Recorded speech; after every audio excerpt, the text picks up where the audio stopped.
Today, we're going to take a deep dive into the data on Clermont, Florida. There is a lot of changes. This is in the top 3 fastest growing counties. When you're talking about Clermont, you're talking about Lake County, and we've added a lot of inventory over the past 5 years. This area has grown by 20 to 30% in added housing units. And obviously, if you're in Lake County now, or if you're particularly in Clermont, you feel the growth, but there's a lot of changes coming that are going to enhance the value of your home and the way of life. If you live in Clermont now, or if you're choosing this as your future home, you're going to want to watch this video because I'm going to take a deep dive into the major growth infrastructure projects, and I'm going to help you understand that if you're buying or selling in the season ahead, or if you're just curious how the housing market is doing, because it is important to realize that real estate, my friends, is entirely local, and the marketplaces case by case are functioning amazingly differently. Because you have headlines like this one where it says Miami man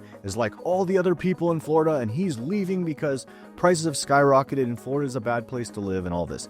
Or you have this headline that says, has the housing crash in Florida begun? And honestly, a lot of these ads are really perpetrating a large narrative that doesn't really exist at many of the local levels throughout the state. And yes, there are many areas that are down in price significantly year over year. And it depends a lot about where you are in the state of Florida. It depends about what you own. Do you own a high-rise condo? Do you own a scarce piece of single-family res that a lot of people would want to purchase off of your hands should you put it up for sale? Because as we know, recent news has said that many people are holding on to their homes. There's a lot more tenure and holding than there has been in the past. But as we all know, Florida, we tend to build a lot of houses. We tend to have growth, and that can change things. So we want to take a close look at Clermont and see exactly what's going on. So as we dive into the news and the data, and if you appreciate the update I'm about to bring to you, do me a favor,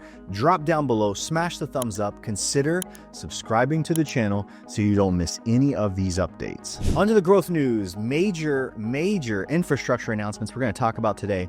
And by the way, thanks to South Lake Tablet, if you've not seen them, they do a phenomenal job of updating the area, so shout out to them. First story, Sprouts Farmers Market is going to open its first location in Lake County. It's going to be right at Hammock Ridge off of Highway 27, and it's right near Seven Brews Coffee. You have the Chick-fil-A right there, Taco Bell, that's on that corner. You're going to see Sprouts on the way. I believe they're already grading that area. There's a lot of construction going on that corner anyways, but Sprouts is on the way for Lake County South. Next up, a Volkswagen dealership is coming. Gunther Volkswagen of Clermont just announced an opening. They're going to be at the corner area of Highway 50 where it meets 27 on the northwest. It doesn't divulge the specific address, but I believe it's probably going to be visible from where you are kind of getting off of the Highway 50 onto the 27.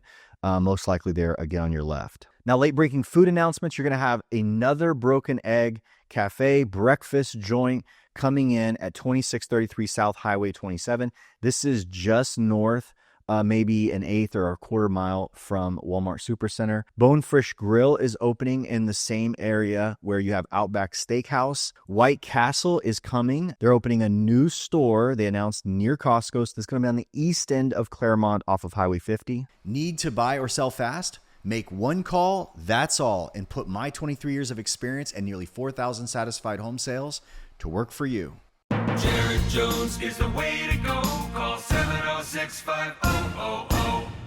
The next big story for Clermont, land sale jumpstarts Clermont's Lumberyard district. This is going to be a big effort on the shores of Lake Mineola. This is the downtown Clermont area, kind of extending above the downtown area now towards the lake to the north. Now, Atlanta-based developer has purchased a multifamily site in downtown Clermont's mixed-use Lumberyard district, and it's a move to redevelop Lake County's site. Now, Pendler paid $7.4 million for approximately 7 acres. Okay, so it's $1 million an acre price tag, and they have secured almost $46 million to develop the site. What's going there? Well, the first phase, they're going to develop 262 apartments. The second phase will be commercial construction. You're going to have mixed-use live-work buildings, most likely some storefronts, along with 130 dwelling units and 2-story parking garage.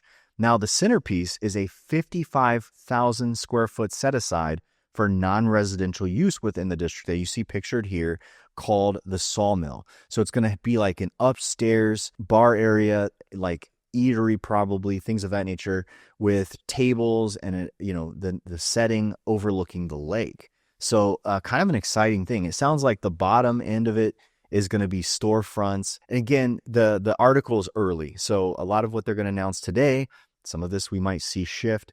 But all in all, it'll be interesting to see. And again, if you're not familiar, this is the area right by Victory Park. This is where the boat launch is right now. So you can actually see it pictured here. And all of this is filling out right in this area behind.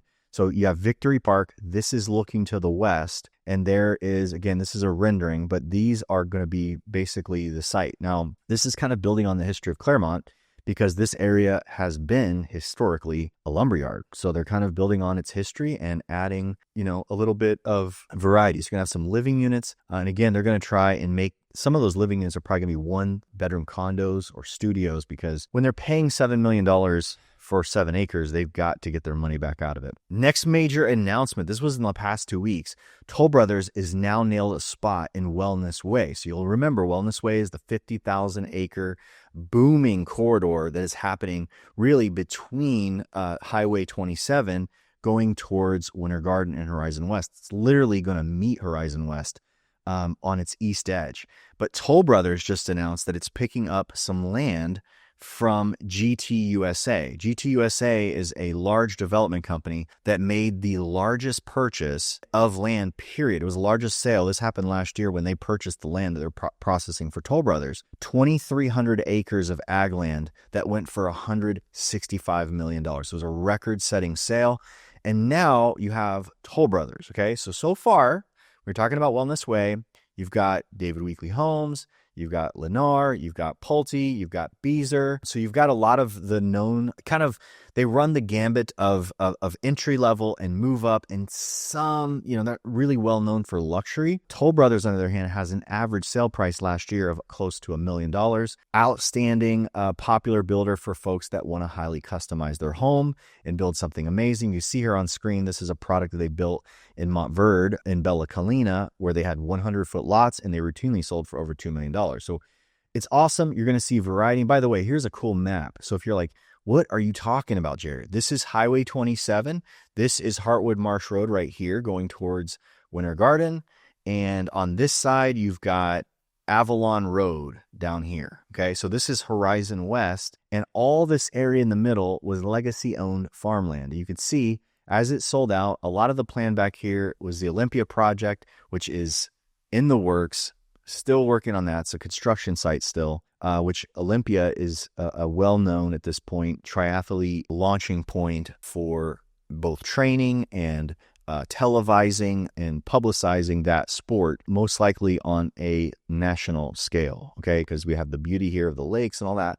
It's just a really good fit. But ultimately, all this area is now coming underway. So when you're talking about this area, if you've been driving up and down North 27, you've seen the turnoff here and all the signs from the builders going through Wellness Way towards the east. So you've seen all this. What folks don't know is that Wellness Way is going to actually go all the way back over here to 429 at New Independence. So this road is already finished almost to, probably it's actually finished into the Winter Garden territory, like right to the edge. And then like so many of the other roads they've built through this midpoint here, they stop and they leave a gap.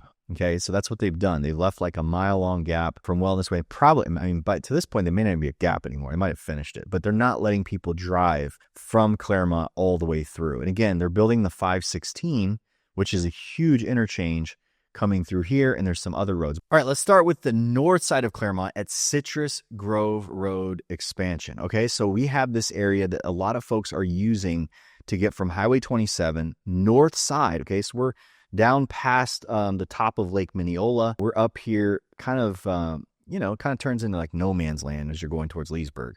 But they're up here at Citrus Grove Road. This area will cut through to Hancock. You can see that the areas that they've already completed a stretch from 27 inward. They've already completed a stretch. Here's the Hancock Road. You can see where my cursor is over here near the Publix. This phase 1 has been completed. So they kind of did the ends. And then they got some work to do on the middle. So phase 2 is being worked on here By the way, near the Publix at Hancock going past, still eastbound, they've already finished the piece behind Publix, and they've got another piece that they're going to go under the turnpike and run it almost back towards, it looks like the base of Montverde. So back here, we're talking like central north Clermont edge is what's going on there. Hey, I'm interrupting myself to ask you, are you thinking of buying or selling a home? Make one call, that's all, and put my 23 years of experience in nearly 4,000 sold homes to work for you. Jared Jones is the way to go. Call 706-5000. Hook Street expansion. Check this out. I had not seen this before. I pulled the data for you guys today. Now, Hooks Road, as you know, dead ends at Hancock. And Hancock Road at Hooks gets to be kind of busy these days. So that you're making this turn, you're trying to get through Hooks. Most people are using this to avoid Highway 50 or cutting back towards Colonial Drive, but they're going to run Hooks all the way to CR 455. So County Road 455 is way down here. They're going to run Hooks Road all the way to the light where Waterbrook is. It's a Mattamy community right here. There's a 7-Eleven up here to give you an idea. And then they're going to run it all the way through. So they're trying to take the heat off of Highway 50. And you can kind of see that because up here, Citrus Grove is a north side. They're trying to create east to west movement north side without hopefully kind of running people towards the turnpike that way. And then Hooks is going to be another one where we can kind of get people east to west without having more stress on the, the main roads. Obviously, tell me in the comments, how does Highway 50 travel these days? Those of you running in and out of Clermont every day. Look at Wellness Way. This is insane what's going on down there. Wellness Way has got a lot of money coming into it. I've been telling people who want to move into Clermont, I'm like, if you get down here in the Legends or you get down here in the new Dreamfinders neighborhood, I forgot what's called Heartwood Landing, like any of these roads, they're going to create so many roads going south that you are going to be able to zip down towards Disney World pretty easy. The egress that has never existed from 27 towards Winter Garden is changing right now, folks. So look at this. What are the upgrades for Wellness Way? You're going to have a traffic signal at 27 in Wellness Way. So that's exciting.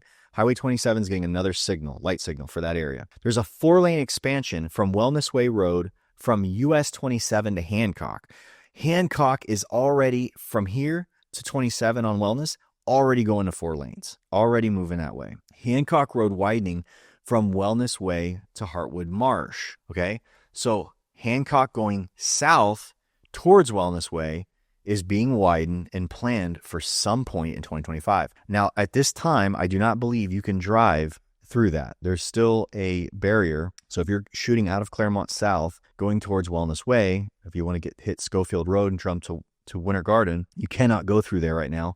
But they're already widening it. I think it's like 2 lanes at some points, probably unfinished in some points, but they're already spending money to advance that. Wow. Heartwood Marsh Road is expanding to 4 lanes. $16 million project. And again, the good news with Heartwood Marsh Road is, except for the going south into Wellness Way, which is what's going to happen, going between there towards Winter Garden, a lot of that's built out already. So you're not going to have a whole lot more. You do have 300-400 homes going off of Heartwood Marsh where Taylor Morrison is. Now, the next and final major piece we want to talk about is CR 455 Ray Goodgame Boulevard widening. This, my friends, is fascinating. You're going to have Hartle Road, also known as CR 455, also known as Ray Goodgame, somewhere around here, Ray Goodgame Boulevard. They're going to run it from Highway 50 all the way around Johns Lake. Let me show you a better map just to give you an idea, okay? So right now, when people want to go down here over towards Winter Garden out of Clermont or shoot south and catch Heartwood Marsh to get down to 27, they're running up and down Hancock Road. Okay, so Hancock Road, for being a 2-laner, is doing okay, right? There's a lot of people in here that use this as a major midpoint cutoff. But what's happening right now is over here off of CR 455, Hartle Road, okay? Right here. Okay, so you get the public shopping center, all this area where Costco is and all the other stuff that's being built here. Hartle Road is going to come down here, Ray Goodgame. It dead ends somewhere right here. It's going to shoot down here, clip around the edge of Johns Lake, and hit Heartwood Marsh Road. In fact, you're going to see more roads going into Wellness Way from here too. There's another one, I think, somewhere over here. We obviously are going to have Hancock Road drop straight down, but I believe there's one from here That's like from this little corner of Heartwood Marsh, right where it takes a bend and goes up by the sand mine pit. There's going to be a road dropping down in here. So fascinating stuff for Clermont. All right, my friends, let's jump in the data. And to be thorough, I'm going to show you the state of Florida, just a glimpse, because it's always good to compare how is Clermont doing versus the greater Orlando area versus the greater Florida area. And a lot of people won't do this. It takes a lot of time to stack this kind of information. So I'm going to show it to you in layers because this is really important. The entire marketplace in 2025 is functioning differently. So it's interesting to know how is my market doing? Because if you don't really know, if you don't have a point of comparison, are we doing worse than Florida? Are we doing better than Florida? So let me show you some specific things that I want to point out to you that are highly important in relation to what's being said about the state. Look at this. The state of Florida has 5.5 months of supply. Now, that means that there's a lot of areas in Florida where it is fully a buyer's market. There's areas where buyers can come in, likely have more choice than they've had in 5 years, and likely have more of control in the negotiation process. But where you're buying matters. I'm going to show you some very specific details. Median sale price. What happens when it becomes a buyer's market? Well, sellers tend to reduce prices. You can see this time last year, Florida's median sale price across all single family was $420,000. This year, it's $412,000.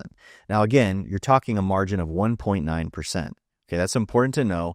That month over month, you might have, last month have only been up or down 0.5%, okay? Next month, it might be up 0.5%. It's bouncing around a pretty even plane. But, we'll have to see how that holds. And ultimately, let's take a look at the rest of the marketplace by comparison, because this is super important for you to know. One other thing I didn't mention, active inventory in Florida is approaching 115,000 homes, which is a 32% increase over last year. So we're seeing a little bit more homes on an annualized basis, year after year. Florida's just been adding a little bit more. And now the rest of the country, again, is singing the same sheet of music. So now you're hearing this about the rest of the U.S., whereas in 2023 and 2024, the U.S. at large was not seeing the same increase in supply that the southern states were. So now this is a weird narrative where they have to take a little bit of time and stop talking about Texas and Florida and now start talking about the rest of the U.S. Go, wow, the rest of the U.S. is adding more inventory in 2025. So the rest of the country is adding around 40% over last year.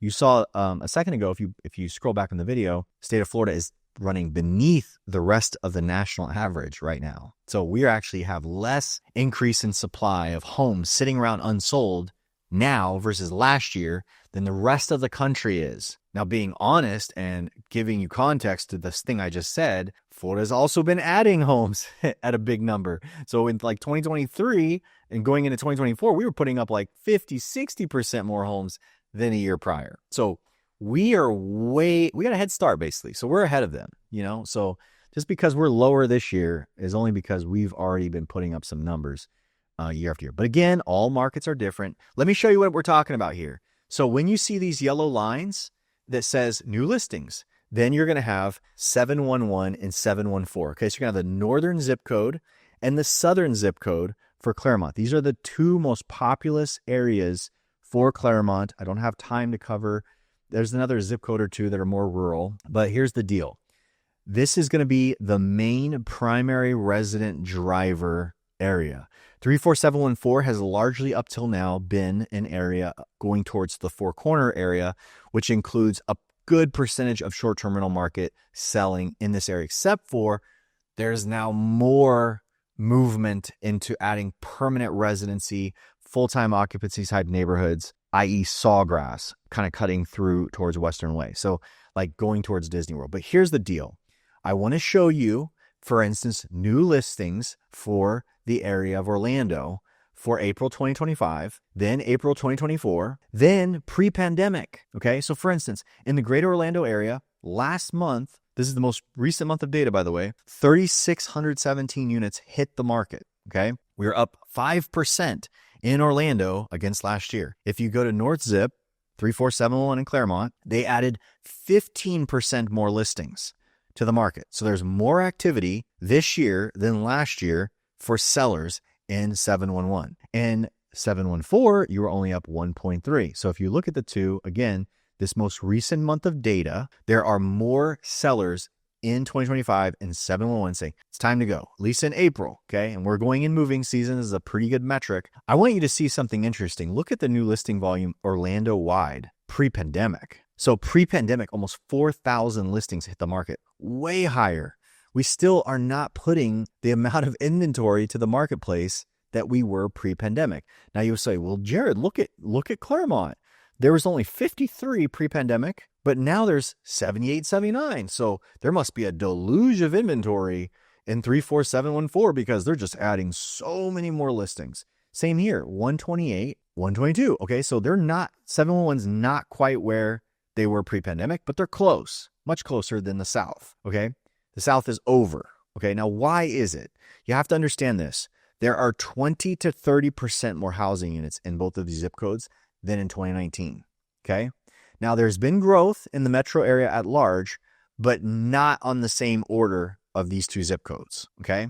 So you have to understand there's more housing units. That's all there is to it. There's more population here. You have to take that in consideration. So let's go to closed sales. Closed sales, 2,601, up 11%, which is good, right? So you had a big number of increase in closed sales, which is important. It's very, very important to see your homes selling off, because if they don't, you're going to have unsold homes climbing. So by the way, look at the ratio in Orlando. You have 2,600 sold in a single month versus 3,600 coming to the market. Not a good mix. You got to have a little bit higher pending volume. And again, this is moving season, so you're going to see this climb a little bit. But look at this. So even back in 2019, you had a pretty wide margin in the month of April. So you had 3,100 sell, 39 hit the market. Why is that the case? Because then May and June follow, and those are pretty big times in the year where we see people seasonally moving. Okay. So there's a little bit more chance of absorption of those extra homes. 3,471 is down 3%. Okay. So last year they're hanging pretty close, but 3,471 is a little bit soft. Look how many homes we closed pre-pandemic in 711. 120s. Again, most likely this area is not, they didn't have the same growth as 714, but that's interesting. Okay. So this is softer. 711 is a little bit softer in terms of its absorption than you're seeing in the South, because in the South, 74 homes sold against 55 last year, 34%. Insane. What in the world is going on in 714? It is a popular place to live right now. Active listings. Okay. So this is unsold inventory is how we like to say it. It is up 28%. Okay. Remember, we just talked about the state of Florida was up 33% in unsold inventory, but Orlando is up 28. So we're indexing a little bit lighter. Look at this. 711 has 32% more homes in active inventory. So 711 is running an average active inventory for April, the same as the state of Florida. Okay. 714 is up 74%. Okay. But that's not the end of the narrative, because if you look at this, you're like, wow, Jared, active inventory is up from 107 units to 186 units from one year to the next. Like 714 must be drowning in inventory. It must be super soft. Price cuts must be enormous there. We're gonna find out. Just stick with me. Pending listings. Okay. So Orlando's pendings for April were down, which means buyer activity for the Orlando Metro backed off. It cooled a little bit. Okay. Look at this. 34711 was down 8.9%. Okay. It was up. So 71 saw a kind of a pushback in, right? There's a little bit more activity, a little bit more inventory sitting there. So buyers push back in and started to buy it. Pendings on 714 are down 31%. Okay. Now, why is that interesting? Well, you have to understand too, they just came off of a 34% year over year closed sale. So there's a little bit of a, things kind of yin and yang. There's like a back and forth activity of the market. You just had a huge overproduction of pendings, most likely from March to April. Okay. And then you're going to have the market go like take a breath. It's just back and forth, back and forth. All right, look at this. Remember, the state of Florida is down by almost 2% in price. So how is Orlando doing? Well, Orlando is dead flat to last year. It's a margin of 0.4, 0.4%. dead flat. Okay. Clermont up 1%, literally dead flat. And 714 literally dead even with prior year. By the way, how exciting is that? Pre-pandemic median for Orlando, 269. Wild. Look at this. Look at the value shift in the South. That's got to make you feel good in the South, folks. 3474. So 714 going into the pandemic from 2019 trailed the North. So the North had a higher median, and the South was a good bit behind them. And behind so 711 was ahead of the Orlando metro area by just overproduction. It's ahead. Its value is a little higher. Clermont's an appealing place to live. 259, it's trailing the actual median for Orlando. And then it shifted. So now 714 is actually, again, this is just the way it is. But this is interesting for people to know. By the way, drop in the comments and tell me, does this ring true for you? Would you rather live in 714 versus 711? Going towards Four Corners or going towards the downtown Clermont area? And all up and down Highway 50, basically. Months of supply. This, quite honestly, is the most important point on the entire data that I have to show you is month of supply. If this goes high, you are going to have a lot of buyers outweighing sellers, and sellers are going to be crying uncle. Okay. So essentially, if it takes sellers a really long time to sell because there's a lot of competition. And remember, what do we see in Florida? The statewide data shows for the same exact metric for April, for single family, 5.5 months of supply. Okay. So 5.5 months of supply. Orlando Metro will sell off all of its homes. If you stop listing homes, it would take 3.8 months. So it's just inside of 4 months to sell all the homes off. In 711, it would sell off all the inventory in 3.45, and 714 would sell it all off in 2.5 months. So 714 has always kind of kept a pretty tight market. Okay. For different reasons. I think in times past, in 2019, it was a 2.2 months of supply, meaning if you had a house there, you put it up, there's probably a buyer for it. It's going to happen. And most likely because back then it was a price interest market. So like I could go there and get a house for $230, right? And then, save myself $60,000 from somewhere else in the Orlando metro. And so now I think the appeal factors of the South are shifting to other reasons. The connectivity to Disney is getting better, meaning like the planning that's going on there, the future of the area is just improving. Okay. Well, that's a good thing, right? So if you have land somewhere off of 27, if you're buying somewhere going 27 towards Groveland, look, you're in the future path, man. You're in the path of growth that's benefited this area right here, just the same. Now, price cuts. I pulled this from my Reventure app. Paid subscription. All this data, by the way, is behind paywalls and research that I had to do on my own, hand tabulating things. Because if I didn't, this data takes forever to be released, and I'd prefer you not have to wait for it. But look at this. Price cuts Orlando metro wide are 29.5%. 34711 is trending 36% price cuts. That's high. Okay. So 711, you're seeing people most likely learning the hard way. Okay. So I'm going to come back to this in a second and tell you what this means in real terms. But 714, on the other hand, is lower and obvious. It's obvious, right? The data starts to make sense. If I have 2.5 months of supply, meaning I put a house on the market and there's no competition, no reasonable deep competition against me, I don't have to reduce. Okay. It's going to sell. Okay. And by the way, look how stable it is. 21% pre-COVID, 18% last year. So it was really tight last year, and 21% this year. So there's not a lot of price cutting. On the other hand, 711 had a 25% running price. So this, by the way, is kind of average. Okay, so 25% is kind of like what you see. 1 out of 5, 1 out of 4 people have to reduce their home price. They hit the market, they go a little high, they leave too much wiggle room. They're trying to figure out what it's worth. They test the market, and price reduction ensues. Now, when you go on almost 40%, you had some stressed sellers. Okay. So this is a situation where sellers are trying to figure out what they need to do to sell the house. Most likely they started too high and they ended up building in price reductions, whether they wanted to or not. And what's going to happen is we go into summer and more turnover happens.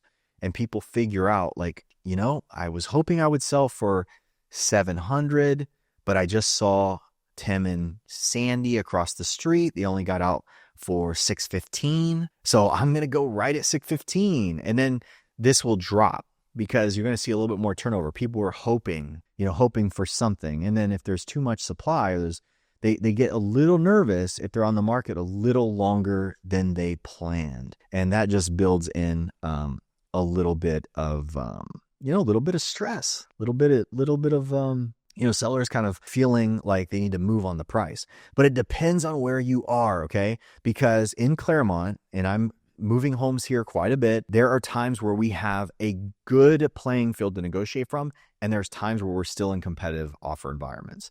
So the thing is if you're a seller in Clermont and you don't mess around with the price, you're going to have to, if you're in the north side, this is telling us that if you're wiggle room pricing, meaning I think I'll get this, I'm going to go up here to start. Wiggle room pricing will get punished around 4 months of supply on the market. You cannot do that. And buyers, if you see a home on the market and it's been there for a month and a month plus and it's not reduced yet, there's a chance that you probably have a little bit more negotiation room, and you ought to have an agent that can obviously read the market and know, okay, based on where they are, what's the story here, and actually see it based on the production in the area and how the sellers started, how the market's responding to it. There's obvious tells. If you're in the Central Florida area and you're looking for a great church, I'd love for you to join me at the Grove Bible Chapel. Just visit joinmeatthegrove.com for full details. When the housing market feels complicated, you need an expert by your side